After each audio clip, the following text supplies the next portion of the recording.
Hey Stampers, welcome back to my channel. Today I am excited to share with you some of the most beautiful paper that Stampin' Up! Has ever produced. Today I am going to show you this beautiful new Perennial Essence Designer Series paper. Isn't it beautiful? The story behind this is that they had an artist paint these flowers in Stampin' Up! Colors, and then they had a photographer take the pictures. Let me show you the back since we're going to. Isn't that beautiful? Oh, it's so pretty. Isn't that pretty? And so these have just like every color we carry in them, it seems like. It's really, really pretty stuff. I think I will definitely be buying more of this. So one of the pages, well, you get two of each design in a package. So one of them I used all of it except for I have a little piece of it here. This was the most beautiful piece to me. I made 16 cards with, well, like 12 out of this one, and then I needed a few more, and I added another sheet for my card club. I used the Perennial Essence DSP Designer Series paper, the Floral Essence stamp set. This is going to be new in the 2019 catalog. It launches June 4th, which is... Hey Alexa, how many days till June 4th? There are 17 days until June 4th, 2019. So in about 17 days, you can start ordering these stamp sets and paper. So I used the Floral Essence stamp set, the Perennial Essence DSP, and these cute little Perennial Essence floral centers are also in the catalog. I thought they were just adorable too. And boom, the inside has butterflies. The butterflies are from the Butterfly Gala stamp set. And it also has a punch. Here it is right here, actually. It has a punch that goes with, coordinates with that stamp set. And that's where I got the butterflies from. So I made a bunch of these cards for a card club that I'm in, a bunch of card kits. And I loved the paper. Sometimes I have a really hard time using beautiful paper like this, but I forced myself to cut it up and use it. And so after I had cut it all up, I had a few scraps, and they've been sitting on my desk. Couldn't bring myself to throw them away. I always keep little, not always, a lot of times I keep scraps like this, especially if I feel like I can use them. Let's see, I got something else over here. Here we go. Look, I'm keeping these right now because I keep thinking, you know, I could stamp a sentiment on here and like use it on a card somewhere. So look, yeah. Anyway, so I kept these scraps around and I kept thinking, oh, I could use them for something. And so I thought of a way that I could use them. Now, I tried it on one way and it didn't work out. So today is a total experiment. If it works out, I'm happy. If it doesn't work out, you're not going to see the video anyway. So it must be going to work out if you're seeing the video. I'm going to use these new stitched nestled dies from Stampin' Up. They are super, super awesome. This is not an octagon. It is not a pentagon. We're not calling in the troops. This is a hexagon. Looks like it's been stepped on hexagon, but it's hexagon. You could use it this way or this way. It has a stitched edge, and it's not a line stitch, it's a dotted stitch has it on both sides of it, which I really do like, because then you have it on the negative piece and on the image that you cut out. I like that. Makes it way more useful. So we're going to use those dies. The sentiment that I'm going to use is from Peaceful Place. This is going to be carried over into the new catalog. I was looking for a long sentiment. I'm going to use this one. May God be with you today and give you peace of mind. And of course, I'm going to use my favorite color, Highland Heather. And so let's get started. So I'm going to need a piece of white, and this piece of white, I made it almost as big as my card base. This is a regular card base. It's 4 1/4 by 5 1/2, and so this ended up being like 5 3/8 or something by 4 3/8. I'm not sure. But it's almost exactly the size of the card, but it's not. There's a little bit of a trim. I like a trim around it. I don't like it to be right as big as the card. So we're going to use this die, and I want to cut like 3 of these on the card. I want them to be even, and I don't want to measure a whole bunch because I don't like measuring. It's like braiding a cat's whiskers. It's not necessary and possibly even painful. So we're just going to, I'm going to line it up with this side. And then I'm going to come over here and line it up with this side, and then I'll cut whatever's in the middle. That will make it easier, where we're not measuring where's the middle and all that kind of stuff. I'm not into that. So I'm going to use, this is just some Post-it tape, I think, to hold this die right where I want it.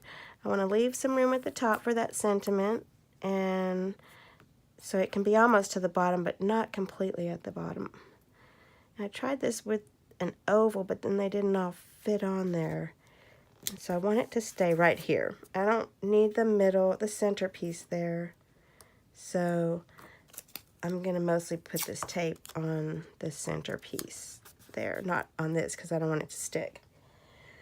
So when you're putting a die like this through your die cut machine, let me bring my platform over here anyway.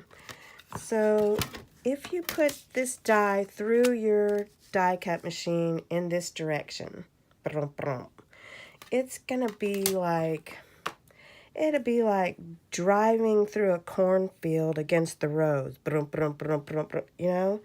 Like if you were going to drive through a cornfield, you would want to follow the rows. Not that I've ever drove through a cornfield. Never even tipped a cow. I'm probably not even a true Southerner. But if you were, you would want to go with the rows. Because if you go against the rows, when the wheel of your, or the drum of your die cut machine hits this bar, it's going to hit this one and it's going to jump. And so then it's going to cut this row of stitches and the line, but it's kind of going to skip over those. And then when it comes over to this other side, it's going to cut this side, but it's going to kind of skip over those stitches, and it won't do it as good of a job if you come at it where it's having to jump a lot. If this was a rectangle, I would just put it on an angle and send it through.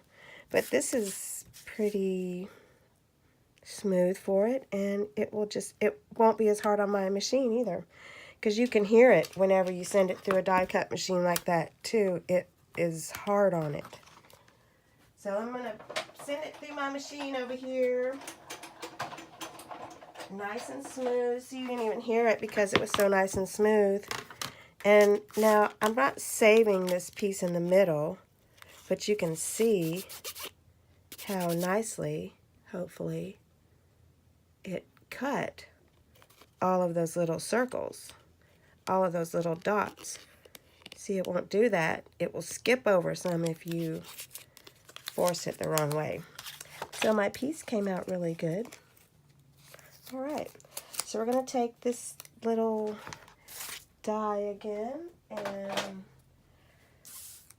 instead of trying to figure out where would be the next spot, I'm really just going to put it right next to the line, the edge again, and I am going to use a ruler to help me make sure it's in line with this other cut that we made. I think I will put it back in that spot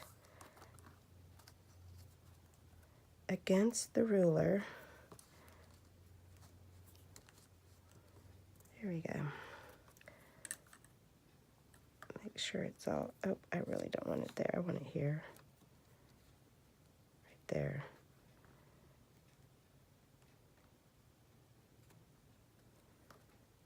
Nope, down more.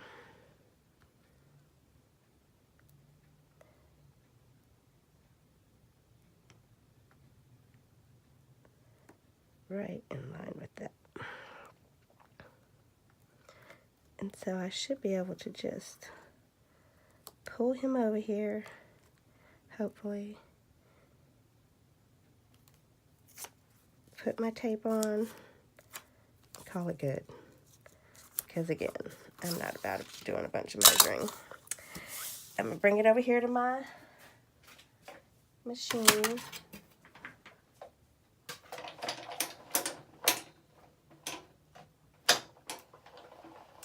I just sent it through the wrong way and made it hot.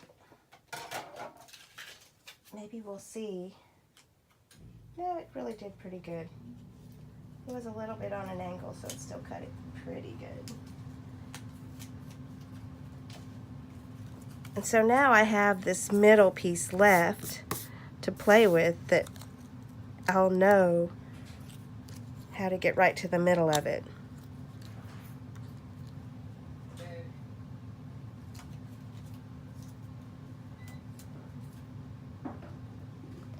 So I'm going to line it up. Let's see, I want to line this edge up against the edge of that paper. And it's not perfect science here, but it's close. It's a card. Okay, so then we're gonna put this down again with the tape.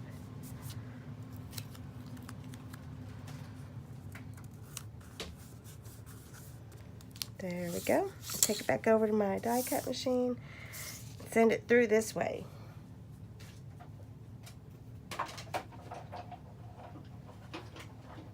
See, no skipping that time. And then I have these three. It did fit. Fit way better than the oval did. Yay! So I have three little cutouts from here, and now I want to put a sentiment across the top of it. This is the one that says, may God be with you today and give you peace of mind. This isn't one of the new cling stamps. This is the clear mount, and I don't put the stickers on the back of those. So let's get out our trusty handy dandy Stamparatus to help us make sure that we stamp this in the right place. I'm going to put this thing like right here. And, oh, I really don't need this pad. You don't need to use a pad if you're using one with a cushion. But we'll use a magnet then. Got my magnets back here behind it. Okay, so we're gonna put him like right, I'm gonna go ahead and line it up just in case it moves for some reason. It never works to restamp it, but that's the point of the Stamparatus. So this is the stamp, and we want it to be sort of centered here between these three. Again, I'm not measuring. Not really into all that. There we go. And let's do it in, not Purple Posy, in Highland Heather. Cha-ching, my favorite color, Highland Heather. Purple Lizard likes Highland Heather. There we go. And boom. Nice. Okay. So, ooh, I don't want to tear those. They're very delicate now. And there we go. That will be good. Don't want to stick that wet stamp down. Okay. So now I have my 3 little cutouts, and I have 3 little scraps of that beautiful paper. And I think if I put each of them like let's make them be like that ish. I like that. And then if I was to just put them here and tape them, wouldn't that be pretty? I wonder if it needs something else though. Like, I dyed some, here it is, some floss. I took some floss and I pulled it through the Purple Posy because I wanted it to be a little bit lighter but still purple. So it's just floss. It's been pulled through the Purple Posy. I'm gonna double it up, and I think I'm gonna tie it like right there into a bow. Let's see if that's possible. Not too tight again, because this is delicate now that it's just a little thin piece of paper.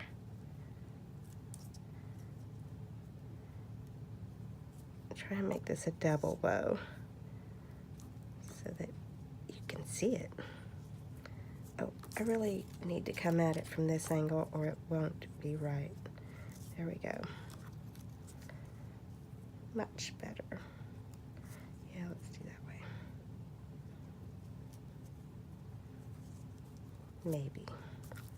Maybe better.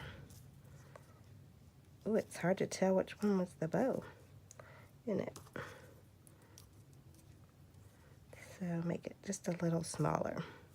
There we go, I like that. And maybe just trim that one in. Okay, so I think I'll just use tape. I have some tape. I'm just going to use regular tape to tape those to the back of, wait, let me bring it down a little. See where I like it the best first. And then tape it down. I like that one. Right in the middle, it's very pretty. And another piece of tape on this one. And that looks pretty. See, this paper is just beautiful. It almost doesn't need any stamping or anything else with it because it's just so pretty. I feel like if Monet had been given Stampin' Up! Colors, this is what he would have done with it. Just made something this beautiful. There we go. Very cute. And I think I will go ahead and tape that down the rest of the way, just so it won't be flopping in the wind as I'm driving through the cornfield. Okay. And then if I just stick that onto that beautiful Highland Heather, you know, I already feel it. That this is going to need a butterfly. But let me adhere it with my trusty glue and see what I think. I like to use the glue, then I have a little bit of maneuvering room, especially when I'm dealing with something that's gonna be this tight of a fit. There we go. Got some on the front. I have a cure for it. Let it dry. Okay, so we need a butterfly. Butterfly might have to go right there. Do I have a scrap piece? Of course I have scrap paper all over my table. Not pink. Not a black one. There is a lot of these colors in this paper. Ooh, you know I need to just get a purple butterfly. And I had the butterfly punch. Just a little one. Just a little butterfly.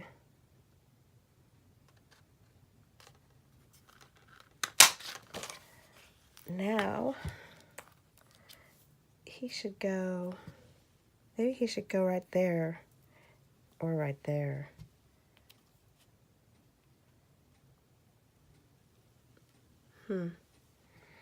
Any votes?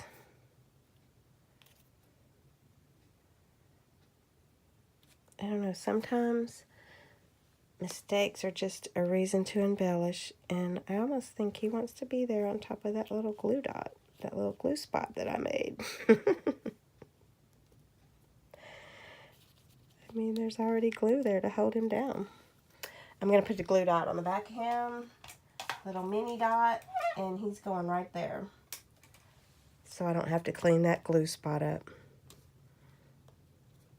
He's going to live right there. Right there. And I like to push their wings up a little bit and put some embellishments on them. I don't have anything around though. Oh, you know, I always keep everything from my paper pumpkins. If there is any little piece of a paper pumpkin left, I keep it. This ribbon will match Stampin' Up stuff forever, and same with this one. And ooh, I just love little gems. Ooh, here's some, yeah, we're gonna do this one. I don't remember what month this was from, but evidently we had little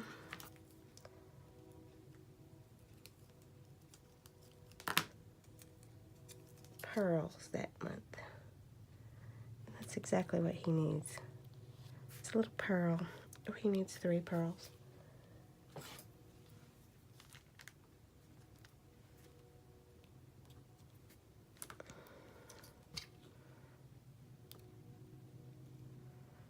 Yep, you need to move up. Everybody has to step up a ladder. A piece. Very cute. So, always save your paper pumpkin scraps. And just another reason why I recommend paper pumpkin, because you get lots of fun scraps. Oh, that really turned out cute. See, a nice way to use your designer series paper scraps. So, if you saw anything in the video that I can help you with, I will put a link to my store in the description and the materials that I used. So if you would like to order something from me, you can just click on my store. Thanks for watching.